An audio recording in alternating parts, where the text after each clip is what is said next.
All right, let's be real for a second. The Moto G Power name used to mean one thing, a battery that refused to die while the rest of the phone was, well, budget. But it's 2026 now. Motorola is claiming this new G Power is sophisticated and built to withstand anything. They've given us IP69 protection and a display that works when it's soaking wet. But looking at the spec sheet, I have to ask, is this actually a powerhouse, or did Motorola just build a very durable brick? Today, we're diving into the NexLab perspective on the Moto G Power 2026. Let's see if it's a buy or a pass.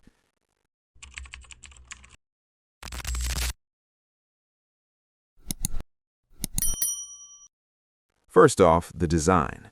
Moto went with a soft vegan leather finish. It feels premium, sure, but let's talk about the real flex here, the durability.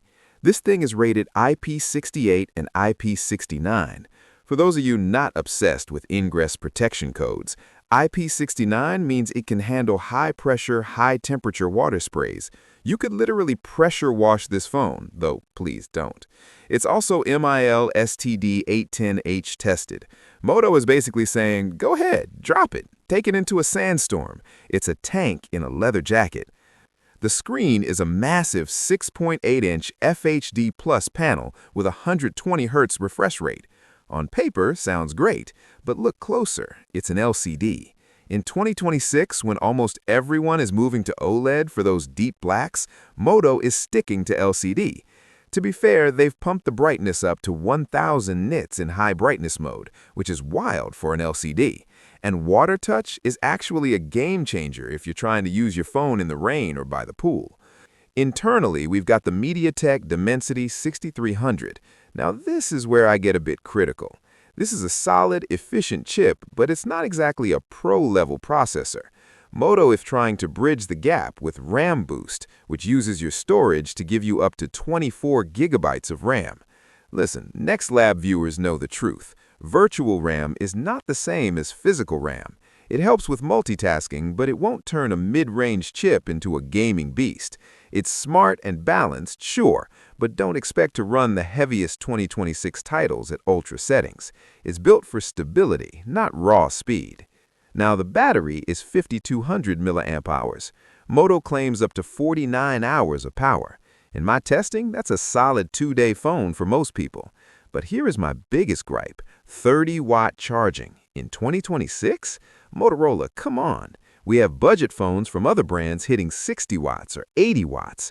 30 watts is turbo by 2019 standards, not 2026. You'll be plugged in for a while to fill that massive 5200 milliamp hour tank. Also, check the fine print. The 33-watt charger you need for those speeds is sold separately. You just get a USB-C cable in the box.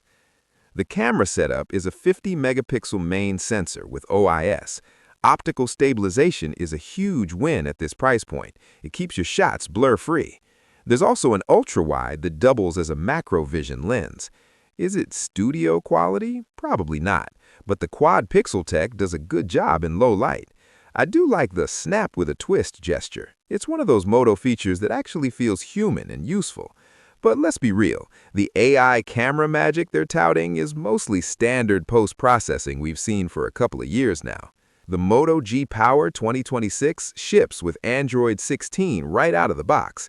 It's a very clean experience, which is why people love Moto. We're seeing deep integration with Google Gemini. You've got Circle to Search, which is honestly addictive once you start using it. You circle an image, and Google finds it instantly without you leaving the app. It's smart, it's fluid, and it makes the phone feel more 2026 than the processor does. But again, how much of this is Motorola, and how much is just Google doing the heavy lifting? Connectivity-wise, it's a 5G device, supporting sub-6 bands. It's compatible with almost every major carrier, Verizon, T-Mobile, AT&T, and the MVNOs like Google Fi and Mint. However, if you're on Xfinity Wireless or Republic Wireless, you're out of luck. It's listed as not compatible. It's also got NFC for contactless payments, which is a must these days. Nothing revolutionary here, just the standard 2026 toolkit. So, what's the final word on the Moto G Power 2026? The good IP69 and MIL 810H on a budget phone is unheard of. The battery life is still the king of the castle, and the display is surprisingly bright for an LCD. The bad? 30-watt charging is slow for 2026.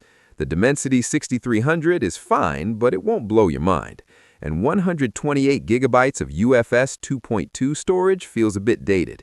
My perspective, if you work outdoors, if you're clumsy, or if you just hate charging your phone every night, this is a steal. But if you want a gaming powerhouse or a pro camera, the name Power might be a bit misleading. Let me ask you one question.